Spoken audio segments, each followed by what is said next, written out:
Napoleon standard सी lesson number 2 subject Hindi. उसका नाम है अनूठे इंसान। क्या नाम है? अनूठे इंसान। यानी कि ये प्रेरक प्रसंग है। हम अपने शाला में प्रेरक प्रसंग कहते थे। यह लेसन प्रेरक प्रसंग का है।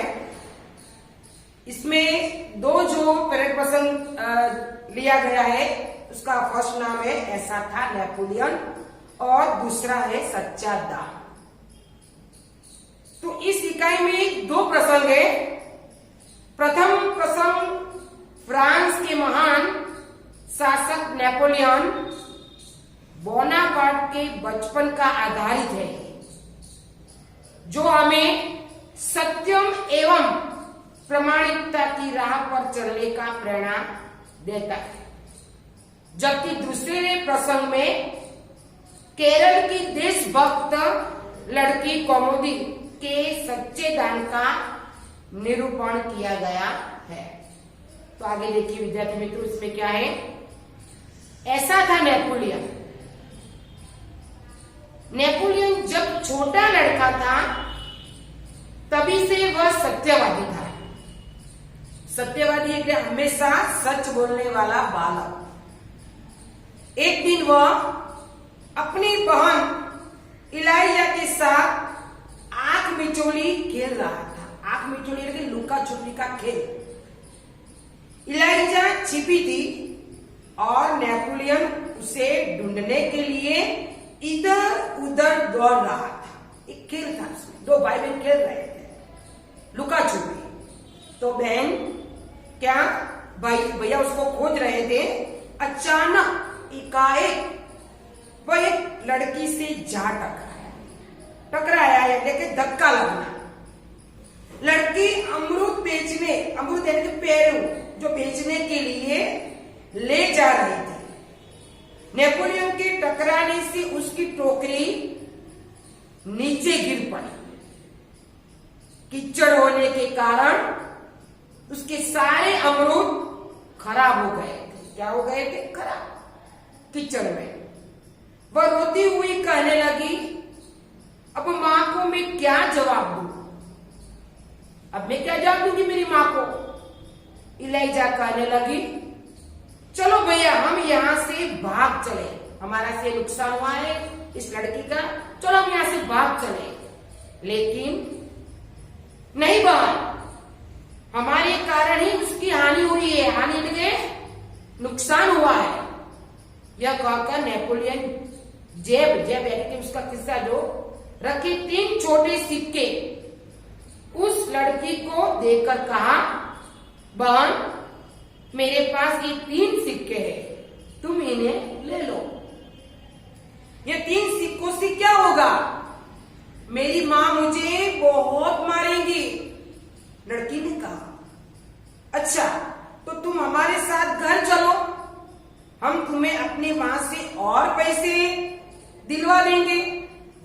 इस पर इलाइजा नेपोलियन से कहा, भैया इसे घर ले चलोगे तो मां नाराज होगी। नाराज यानी कि ना खुश होगी। नेपोलियन नहीं माना। वह उस लड़की को अपने साथ घर ले गया। मां को घटना की जानकारी देकर वह बोला, मां आप मुझे जो जेब खर्च देती है उसमें से इन लड़की को पैसे दे दीजिए। जो हर रोज मुझे जेब खर्च के लिए तू देती है, इस लड़की को वो खर्च दे दीजिए। ठीक है, मैं तुम्हारी सच्चाई से खुश हूं, मगर याद रखना अब तुम्हें 1 महीने तक जेब खर्च के लिए कुछ भी नहीं मिलेगा। किसने कहा? मां ने कहा। ठीक है मां, नेपोलियन ने हंसते हुए कहा। मां ने उस लड़की को 2 बड़े सिक्के दिए। वो खुशी खुशी घर लौट गई। 2 बड़े सिक्के पैसे जो उसका नुकसान हुआ उसका भरपाई किया। नेपोलियन को धक्का देने की सजा तो मिली, परंतु सत्य के पंथ यानी कि रास्ता पर चलने का कारण उसे यह सजा भुगतने में अद्भुत आनंद आया। अद्भुत यानी कि अनोखा आनंद आया उसको। वास्तव में नेपोलियन कॉमेडियन सच्चाई के पंथ पर चलने वाला इंसान था। बचपन से ही उसे खुद पर यानी कि अपने आप पर दृढ़ मजबूत विश्वास था और दृढ़ इच्छा शक्ति के मन चाहे वस्तु प्राप्त करने की शक्ति। अब दूसरा जो मेरे प्रसंग है विद्यार्थी मित्रों, सच्चा दान। किसको हम सच्चा दान कहते हैं? मालवा यानी कि कहाँ आया है? मालवा केरल में की बात है। वहां बड़गरा नाम की एक गांव में सभा का आयोजन किया गया था। आयोजन यानी कि इंतजाम। गांधी जी ने अपने भाषण में सभा में उपस्थित सभी बहनों से जेवरों की भीख मांगी। किसकी भीख मांगी? जेवर आभूषण। बहुत सी वस्तुएं बैग में मिली। अपना भाषण समाप्त करके गांधी जी उसको नीलाम करने लगे। नीलाम लेके जे बोल लगाकर जो बेचना जाए उस चीज उसको बोलते हैं नीलाम। उसी समय कौमुदी नाम की 16 यानी कि 16 वर्ष की एक कन्या धीरे से मंच पर चढ़ जाए। मंच यानी कि स्टेज। उसने एक हाथ की सोने की चूड़ी उतारी और उसे गांधी जी को देते हुए बोली, क्या आप मुझे अपने हस्ताक्षर देंगे? यानी कि सिग्नेचर यानी कि दस्तखत। गांधी जी हस्ताक्षर कर ही रहे थे कि उसने दूसरे हाथ की भी चूड़ी उतार दी। यह देखकर गांधी जी ने कहा, अरे पगली लड़की, दोनों चूड़ियां देने की जरूरत नहीं है। एक ही चूड़ी लेकर मैं तुम्हें अपने हस्ताक्षर दे दूंगा। इसके उत्तर में कौमुदी ने अपने गले का स्वर्ण के सोने का माला उतार दिया। गांधी जी ने पूछा, तुमने अपने माता पिता से आज्ञा तो ले लिए ने? अनुमति तो ले लिए ने?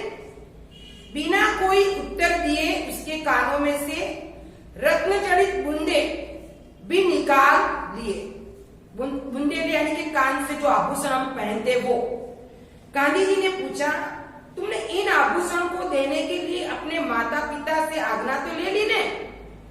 कौमुदी कुछ उत्तर देती। इससे पहले ही किसी ने कहा, इसके पिता तो यही है न, मान पात्रों की नीलामी में वही तो बोली लगाकर अपनी मदद कर रहे हैं। मान पत्रों ने आदर सूचित करने वाला। अब गांधी जी कौमुदी से कहा, तुम्हें यह तो मालूम ही होगा कि ये गहने दे देने के बाद तुम फिर नए गहने नहीं बनवा सकोगी। कौमुदी ने कहा, यह शर्त दृढ़ता पूर्वक स्वीकार कर ली। गांधी जी ने हस्ताक्षर करने के बाद यह वाक्य लिख दिया, तुम्हें इन आभूषणों की अपेक्षा तुम्हारा त्याग छोड़ने की जो भावना सच्चा आभूषण है। सच्चा आभूषण है गहने। सच है, देश प्रेम से बढ़कर कुछ नहीं है। किसने कहा? गांधी जी ने। तो विद्यार्थी मित्रों, मैंने लेसन नंबर 2 चलवाया। पहले प्रसंग आपको होमवर्क में लिखकर मुझे भेजना है। Thank you.